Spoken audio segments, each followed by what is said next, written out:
This presentation was created as an introduction to mental health for Health 10 students at Andover High School. So the first thing that we need to do when we are talking about mental health is define it. We need to understand exactly what it is. There's a pretty broad range of things that we could discuss under the umbrella of mental health. But we put the definition into 3 parts: feeling comfortable about yourself, feeling right about others, and the ability to meet the demands of life. So mental health really is overall a state of emotional and psychological well-being. What are some things that can affect our mental health? There's a huge range of things that can determine whether or not we would be considered mentally healthy or unhealthy. Some of the big ones might be relationships with other people, whether it be family or friends or significant others. Stress of any kind can affect our mental health in a big way. Addictions, compulsions. Again, somebody who is suffering from an addiction or a compulsion, or maybe has a family member or friend that is struggling with that can have an effect on mental health as well. The weather can affect mental health, particularly sunshine and the body's ability to produce vitamin D, which has an effect on our mood. And are we able to keep up with the demands of our life as it is at the moment? Someone who would be considered mentally unhealthy might find relationships difficult with other people, might be prone to addictions and compulsions, might be prone to stress-related diseases, or just may have issues dealing with emotions in many different ways.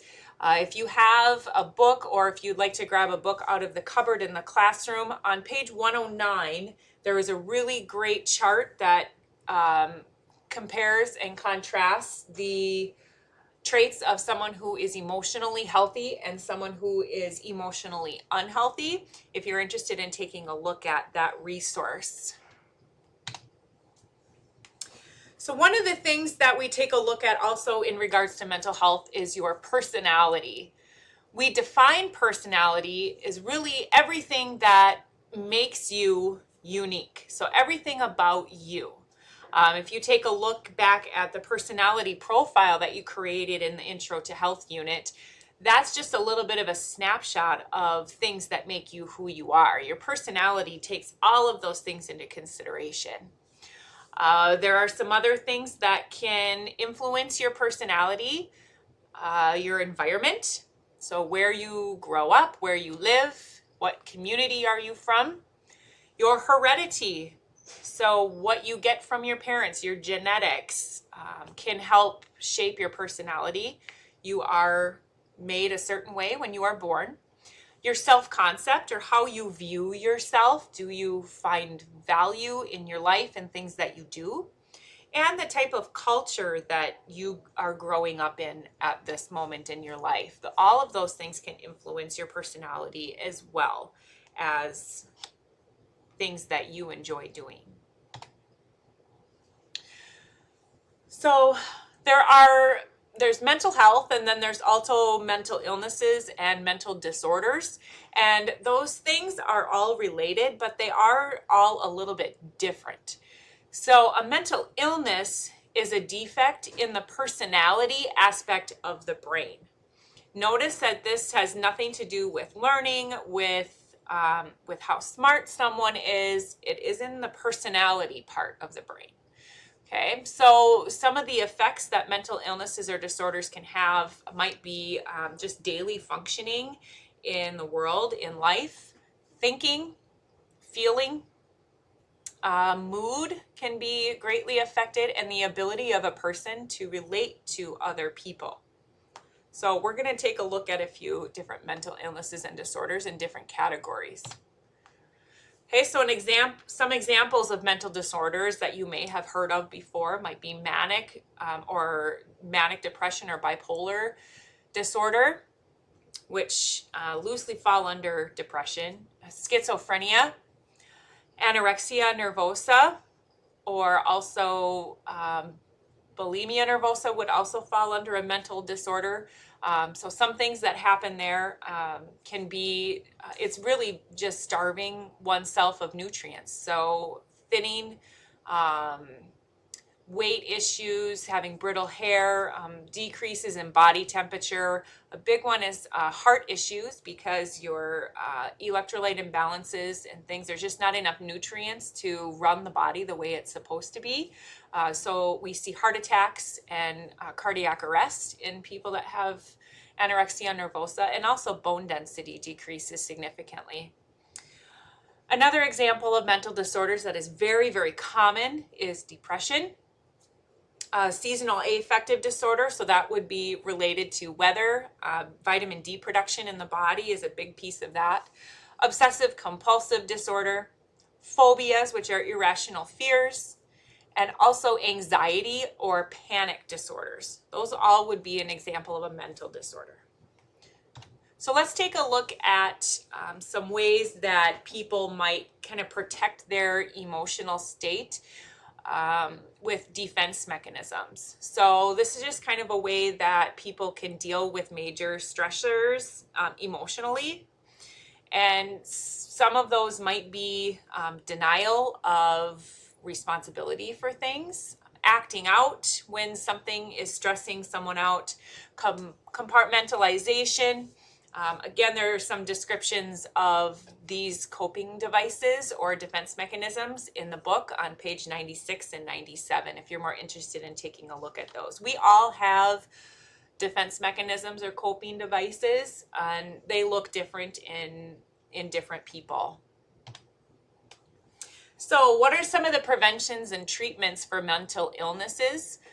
Primarily, counseling is going to be a really big part of that, to try and figure out what is the root of the problem or the illness that they can possibly deal with.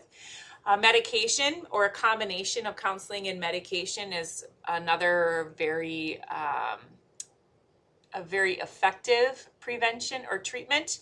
Light therapy, that would be with mood disorders or seasonal affective disorder. That is very common. Honest communication, that is something that deals with being able to deal with your emotions. Sleep hygiene, exercise and nutrition, so moving the body and taking care of that physical health relates to mental health as well. Having positive self-esteem and maintaining social relationships is very, very important. Having a support system in place. So we're going to take just a moment and just watch a little public service announcement on mental health before we move on.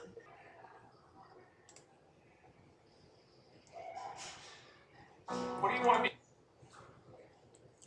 What do you want to be when you're older? Hold on, it's like a deep question. When I'm older, I want to be a singer. Ha ha ha ha ha. That's my goal. I'm not sure I want to invent the supercomputer, but I definitely want to build the supercomputer. I want to be an inspiration. An organizer of like do-gooders. I want to be a veterinarian. I want to help out animals and work with them. A media mogul. Just rule the world. When I'm older, I want to be anything but the one that doesn't fit in, the one that people don't love.